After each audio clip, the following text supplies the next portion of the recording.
ਜਦੋਂ ਗਏ ਇੱਥੋਂ ਚਲੇ ਗਏ ਸੋ ਉੱਠ ਕੇ ਉਸ ਤੋਂ ਬਾਅਦ ਨਹੀਂ ਕਦੀ ਆਏ ਮੁੜ ਕੇ ਫਿਰ? ਨਹੀਂ ਪਹਿਲੀ ਵਾਰ ਇਹ ਪਹਿਲੀ ਵਾਰੀ ਆਏ ਜੇ? ਆਏ। ਅੱਛਾ ਕਿੰਨੇ ਭਰਾ ਸੋ ਤੁਸੀਂ? ਦੋ ਸਾਂ। ਸਾਡਾ ਦਾਦਾ ਵੀ ਜਿਹੜਾ ਸੀ ਨਾ ਮਹਾਰਾਜਾ ਰਣਜੀਤ ਸਿੰਘ, ਉਦੋਂ ਜਿਉਂਦਾ ਸੀ ਜਦੋਂ ਉਹਦਾ ਜਨਮ ਸੀ। ਉਹਨੂੰ ਬਾਅਦ 10-12 ਸਾਲ ਅੰਗਰੇਜ਼ਾਂ ਰਾਜ ਫਰਸਾਨ ਸੀ ਸਾਥੋਂ ਜੜ ਕੇ ਗਏ ਆ। ਉਹ ਲੋਕ ਸਾਨੂੰ ਆਖਣੇ ਕੌਣ ਨੇ, ਕਿੱਧਰੋਂ ਆ ਗਏ ਨੇ। ਉਹ ਸਾਨੂੰ ਜੋ ਬਣਾਣੇ ਜਿੰਨ ਭੂਤ ਨੇ, ਕੌਣ ਆ ਕਿੱਧਰੋਂ ਗਏ ਨੇ, ਹੈ ਕੌਣ ਨੇ। ਨਾ ਇਹਨਾਂ ਦੀ ਬੋਲੀ, ਨਾ ਇਹਨਾਂ ਦਾ ਕੋਈ ਭਰੇਵਾ, ਨਾ ਕੁਝ। ਇਹ ਕੌਣ ਨੇ? ਇਹਨੂੰ ਦਬਾਓ ਪਰਾਂ ਤੋਂ ਤਰ ਜਾਣਗੇ ਆਪੇ।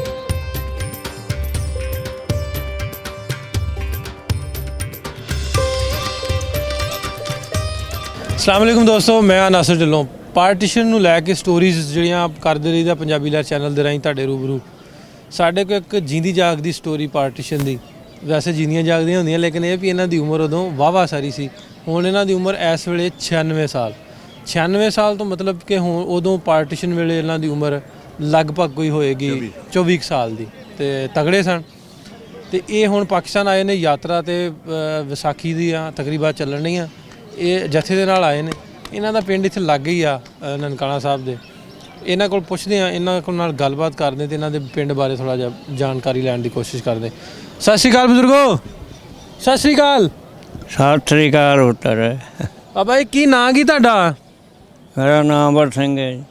ਅਮਰ ਸਿੰਘ। ਤੇ ਉਮਰ ਕਿੰਨੀ ਕੁ ਹੋ ਗਈ ਆ? ਉਮਰ ਪੁੱਤਰ 96-97 ਦੇ ਦਰਮਿਆਨ ਹੈ। ਤੇ ਕਿੱਧਰ ਦੀ ਆ ਤੁਹਾਡਾ? ਜਨਮ ਕਿੱਥੋਂ ਦਾ? ਹਾਂਜੀ ਜਨਮ ਕਿੱਥੇ ਦਾ ਤੁਹਾਡਾ? ਨਹੀਂ ਜਨਮ ਦੇ ਇਧਰ ਜਦੋਂ ਕਹਿੰਦੇ ਚਾਹੂੰ ਜਦੋਂ ਗਏ ਉਦੋਂ ਵਾਈਆਂ 23 ਵਰਿਆਂ ਤੇ 24 ਤੇ 23 ਥਾਂ ਤੇ ਤਗੜੇ ਸੋ ਉਦੋਂ? 23-24 ਵਰਿਆਂ ਤੇ ਤੈਨੂੰ ਦੱਸਣਾ ਪਿਆ ਤੇ ਤੇਰੇ ਆਂ ਗੱਭਰੂ ਸਾਂ। ਅੱਛਾ ਨਹੀਂ ਮੈਂ ਫਿਰ ਤੁਹਾਡੇ ਤੋਂ ਬੁੱਢਾ ਥੋੜਾ ਜਿਹਾ। ਅੱਛਾ ਇਹ ਦੱਸੋ ਵੀ ਉਦੋਂ ਪੜ੍ਹਦੇ ਪੁੜਦੇ ਹੋ ਕਿ ਵਾਈ ਵੂਈ ਦਾ ਜੁਗਾੜ ਸੀ? ਵਾਈ ਦਾ ਪੜ੍ਹਾਈ ਕੌਣ ਜਾਣਦਾ ਸੀ, ਕੋਈ ਵਿਰਲਾ ਹੀ ਸੀ, ਪੜ੍ਹਾਈ ਕੋਈ ਨਹੀਂ ਸੀ ਉਦੋਂ। ਇਹ ਤੁਹਾਡੇ ਅੱਬਾ ਜੀ ਦਾ ਕੀ ਨਾਂ ਸੀ? ਵਾਲਦ ਸਾਹਿਬ ਦਾ, ਫਾਦਰ ਸਾਹਿਬ ਦਾ? ਹਾਂਜੀ ਫਾਦਰ ਸਾਹਿਬ ਦਾ ਕੀ ਨਾਂ? ਪਿਤਾ ਦਾ ਨਾਮ ਬਾਪੂ ਦਾ? ਮੀਆਂ ਸਿੰਘ। ਮੀਆਂ ਸਿੰਘ। ਹਾਂਜੀ ਤੇ ਇਹ ਦੱਸੋ ਵੀ ਆਪਣਾ ਜਾਮਕੇ ਦੇ ਵਿੱਚ ਜਦੋਂ ਤੁਸੀਂ ਰਹਿੰਦੇ ਸੋ ਉੱਥੇ ਘਰ ਕਿੱਥੇ ਕਰਕੇ ਸੀ ਆਪਣਾ, ਯਾਦ ਹੈ ਕੋਈ? ਯਾਦ ਨੇ ਘਰ ਕਿੱਥੇ ਸੀ ਚਾਮਕੀ ਆਪਣਾ? ਸਾਡਾ ਘਰ ਸੀ ਨਾਲ ਪੀਰ ਹਾਕਮ ਸ਼ਾਹ ਦਾ ਥਾਂ ਸੀ ਤੇ ਉਹਦੇ ਨਾਲ ਸਾਡਾ ਘਰ ਸੀ। ਪੀਰ ਹਾਕਮ ਸ਼ਾਹ ਦੀ ਬੜੀ ਮਾਨਤਾ ਸੀ। ਅੱਛਾ ਹਾਂ ਉਹਦੇ ਨਾਲ ਹੀ ਘਰ ਸੀ? ਹਾਂਜੀ। ਅੱਛਾ ਇਹ ਦੱਸੋ ਮੈਨੂੰ ਵੀ ਜਦੋਂ ਗਏ ਇੱਥੋਂ ਚਲੇ ਗਏ ਸੋ ਉੱਠ ਕੇ ਤੇ ਉਸ ਤੋਂ ਬਾਅਦ ਨਹੀਂ ਕਦੀ ਆਏ ਮੁੜ ਕੇ ਫਿਰ? ਨਹੀਂ ਪਹਿਲੀ ਵਾਰ ਇਹ ਪਹਿਲੀ ਵਾਰੀ ਆਏ ਜੇ? ਪਹਿਲੀ ਵਾਰੀ ਆਏ ਆ। ਅੱਛਾ ਕਿੰਨੇ ਭਰਾ ਸੋ ਤੁਸੀਂ? ਦੋ ਥਾਂ। ਦੋ? ਵੱਡਾ ਤੁਹਾਡੇ ਕੋਲ ਦੂਸਰੇ ਭਾਈ? ਵੱਡਾ ਮੈਂ ਸਾਂ। ਤੇ ਤੁਹਾਡੇ ਵਾਲਦ ਸਾਹਿਬ ਫਾਦਰ ਸਾਹਿਬ ਹੈਗੇ ਸੀ ਉਦੋਂ, ਜੀਂਦੇ ਸੀ? ਆ ਜਾਉਂਦੇ ਸਾਡਾ ਪਾਕਿਸਤਾਨ ਹਿੰਦੁਸਤਾਨ ਜਾ ਕੇ ਦਾਦਾ ਵੀ ਸਾਡਾ 32 ਸਾਲ ਇਹਨਾਂ ਨੂੰ ਖੜਾ ਕੇ ਮਰਿਆ। 125 ਸਾਲ ਦੇ ਹੋ ਕੇ ਮਰੇ ਨੇ ਸਾਡੇ ਪੜਦਾਦਾ ਜੀ, ਇਹਨਾਂ ਦੇ ਦਾਦਾ। ਸਾਡਾ ਦਾਦਾ ਵੀ ਜਿਹੜਾ ਸੀ ਨਾ ਮਹਾਰਾਜਾ ਰਣਜੀਤ ਸਿੰਘ, ਉਦੋਂ ਜਿਉਂਦਾ ਸੀ ਜਦੋਂ ਉਹਦਾ ਜਨਮ ਸੀ। ਉਹਨੂੰ ਬਾਅਦ 10-12 ਸਾਲ ਅੰਗਰੇਜ਼ਾਂ ਰਾਜ ਫਰਸਾਨ ਸੀ ਸਾਥੋਂ। ਤੇ 32 ਸਾਲ ਉੱਥੇ ਜਾ ਕੇ ਜੀਵਿਆ ਪਾਕਿਸਤਾਨ ਵਿੱਚ, ਹਿੰਦੁਸਤਾਨ ਵਿੱਚ।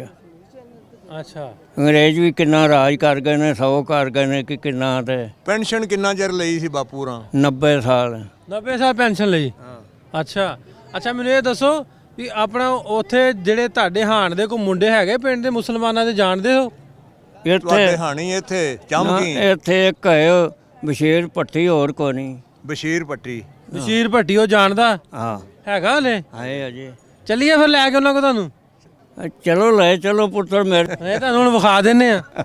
ਮੈਂ ਕਿਹਾ ਵਿਖਾ ਦਿੰਨੇ ਹੁਣ। ਹੁਣ ਇੱਥੇ ਅਸੀਂ ਆਏ ਆ। ਜਦੋਂ ਬਾਬੇ ਗੁਰਮੁਖ ਸਿੰਘ ਕਾਰ ਸੇਵਾ ਸ਼ੁਰੂ ਕੀਤੀ ਹੈ ਨਾ, ਪਿੰਡੋਂ ਇੱਥੇ ਸੇਵਾ ਕਰਨ ਆਉਂਦੇ ਰਹੇ ਨੇ। ਆ ਬਾਬਾ ਗੁਰਮੁਖ ਸਿੰਘ ਸਰੋਵਰ ਨਹੀਂ ਬਣਾਇਆ ਇੱਥੇ? ਹਾਂਜੀ ਹਾਂਜੀ ਹਾਂ ਬਾਬੇ ਗੁਰਮੁਖ ਸਿੰਘ ਬਣਾਏ ਸਨ। ਇੱਥੇ ਸੇਵਾ ਕਰਨ ਆਉਂਦੇ ਸੋ? ਇਹ ਜਿਹੜਾ ਤੇ ਆ ਜਿਹੜਾ ਬਾਬਾ ਹੋਣੇ ਨਾ ਇੱਥੇ ਸੇਵਾ ਲਾਈ, ਇਹ ਉਹਦੀ ਗੱਡੀ ਤੇ ਨੇ।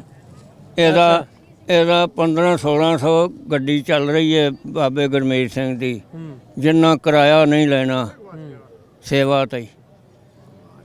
ਅੱਛਾ ਪਿੰਡ ਵੇਖਣ ਨੂੰ ਦਿਲ ਕਰਦਾ ਫਿਰ? ਜੀ ਕਰਦਾ ਤੇ ਆਏ ਤਾਂ ਹੀ ਤੇ ਆਏ ਆ। ਅੱਛਾ ਹਾਂ ਚਲੋ ਤਿਆਰੀ ਵੱਟ ਲਓ ਫਿਰ, ਇਜਾਜ਼ਤ ਲੈਨੇ ਆ, ਸਰਕਾਰਾਂ ਨੂੰ ਕਹਿੰਨੇ ਆ ਅਸੀਂ ਤਾਂ ਤੁਹਾਡੀ ਫੋਟੋ ਖਿੱਚ ਕੇ ਲੈ ਚੱਲੇ ਆ ਨਾ ਤੇ ਇਜਾਜ਼ਤ ਲੈਣ ਦੀ ਕੋਸ਼ਿਸ਼ ਕਰ ਜਾਵਾਂਗੇ, ਲੱਭ ਗਈ ਫਿਰ ਲੱਗ ਗਈ ਆ ਗੁਰਦੁਆਰਾ ਸਾਹਿਬ ਤੋਂ ਬਹੁਤ। ਲੈ ਲਓ ਚੱਲਾਂ ਪੁੱਤਰ ਪਿੰਡ ਵੇਖਣ ਵਾਸਤੇ ਖਾਸ ਕਰਕੇ ਤੇ ਆਏ ਸਾਨੂੰ ਹੋ ਗਏ ਨੇ 5-6 ਵਰੇ ਇਸ ਕੰਮ ਵਿੱਚ ਹੀ ਲੱਗੇ ਹੋਏ, ਵੀਜ਼ਾ ਨਹੀਂ ਕਰੋਨਾ ਮਿਲਿਆ। ਹੋ ਗਿਆ ਪਿੱਛੇ ਉਦੋਂ ਕਰੋਨਾ ਟਾਈਮ ਤੇ ਨਹੀਂ ਸੀ ਇੱਧਰ ਆਣ ਜਾਣ, ਉਸ ਤੋਂ ਪਹਿਲਾਂ ਤਿਆਰੀ ਕੀਤੀ, ਇੱਧਰ ਵਿਆਹ ਦੀਆਂ ਚਿੱਠੀਆਂ ਪਾਈਆਂ, ਸਾਨੂੰ ਸਪਾਂਸਰ ਮਿਲੀ ਇੱਧਰੋਂ, ਲੇਕਿਨ ਤਿਆਰੀ ਹੋਈ ਤਾਂ ਇੱਧਰ ਫਿਰ ਉਹ ਕਈ ਆਪਣਾ ਸਰਕਾਰਾਂ ਦੇ ਹੋ ਗਿਆ, ਫਿਰ ਉਹ ਕੈਂਸਲ ਹੋ ਗਿਆ। ਇੱਕ ਸਾਲ ਸਾਡੇ ਪਿੰਡ ਦਾ ਡੀਸੀ ਜੰਬਰੀ ਬੈਠੇ ਨੇ ਝੱਬਰ ਹਾਂ, ਤੇ ਉਹ ਆਖਿਆ ਪਿੰਡੋਂ ਆਵੋ 5-4 ਬੰਦੇ, ਮੇਰੀ ਕੁੜੀ ਦਾ ਵਿਆਹ ਹੈ, ਸ਼ਾਦੀ ਹੈ, ਤੇ ਤੁਹਾਨੂੰ ਵੀਜ਼ਾ ਮਿਲ ਜਾਏਗਾ। ਉਹ ਜਦੋਂ ਜਾਣਾ ਸੀ ਤੇ ਉਹ ਕਸ਼ਮੀਰ ਹੀ ਕੋ ਅੱਗ ਲੱਗ ਗਈ, ਖਰੇ ਕੀ ਬਣ ਗਿਆ, ਫਿਰ ਉਹ ਵੀਜ਼ਾ ਨਾ ਲੱਗਾ। ਹਾਂ ਚਲੋ ਇੱਥੋਂ ਲੱਗ ਗਈ ਆ, ਬਹੁਤੀ ਦੂਰ ਨਹੀਂਗਾ, ਲੱਗ ਗਈ ਆ ਪਿੰਡ ਤੁਹਾਡਾ। ਹਾਂ ਮੈਂ ਕਿਹੜਾ ਕਿਹਾ ਇੱਥੋਂ ਦੂਰ ਨਹੀਂਗਾ, ਲੱਗ ਗਈ ਆ ਪਿੰਡ ਨੇੜੇ ਹੀ ਪਿੰਡ ਦੱਸਦੇ ਨੇ ਆਪਣਾ ਸਾਡਾ ਹਾਂ, ਇੱਥੋਂ 12-14 ਮੀਲ ਹੋਵੇਗਾ, 15। ਬਸ ਫਿਰ ਕੱਲ ਤਿਆਰੀ ਕਰੋ, ਆਪਾਂ ਲੈ ਚੱਲਨੇ ਤੁਹਾਨੂੰ। ਚਲੋ ਲੈ ਚਲੋ ਜੀ। ਸੱਚਾ ਸੌਦਾ ਸਾਡੇ ਤੋਂ 3 ਮੀਲ ਹੈ, ਚੂੜਕਾਣਾ ਮੰਡੀ 2 ਮੀਲ ਹੈ।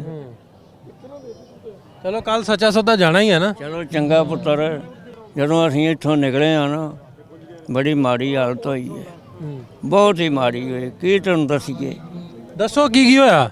ਬੜਾ ਹੀ ਬੁਰਾ ਹਾਲ ਹੋਇਆ ਉੱਜੜ ਕੇ ਗਏ, ਹੁਣ ਤਾਂ ਠੀਕ ਹੈ, ਚੜ੍ਹਦੀ ਕਲਾ ਹੈ, ਮਾੜੇ ਕਿਉਂ ਉੱਜੜ ਕੇ ਗਏ ਆ। ਉਹ ਲੋਕ ਸਾਨੂੰ ਆਖਣੇ ਕੌਣ ਨੇ, ਕਿੱਧਰੋਂ ਆ ਗਏ ਨੇ, ਉਹ ਸਾਨੂੰ ਉਹ ਸਾਨੂੰ ਤੇ ਉਹ ਬਣਾਣੇ ਜਿੰਨ ਭੂਤ ਨੇ, ਕੌਣ ਆ ਕਿੱਧਰੋਂ ਗਏ ਨੇ, ਹੈ ਕੌਣ ਹੈ, ਨਾ ਇਹਨਾਂ ਦੀ ਬੋਲੀ, ਨਾ ਇਹਨਾਂ ਦਾ ਕੋਈ ਭਰੇਵਾ, ਨਾ ਕੁਝ, ਇਹ ਕੌਣ ਨੇ, ਇਹਨੂੰ ਦਬਾਓ ਪਰਾਂ ਤੋਂ ਟਰ ਜਾਣਗੇ ਆਪੇ। ਹਾਲਾ ਉੱਜੜ ਕੇ ਗਏ, ਸਾਰਾ ਕੁਝ ਛੱਡ ਕੇ ਗਏ।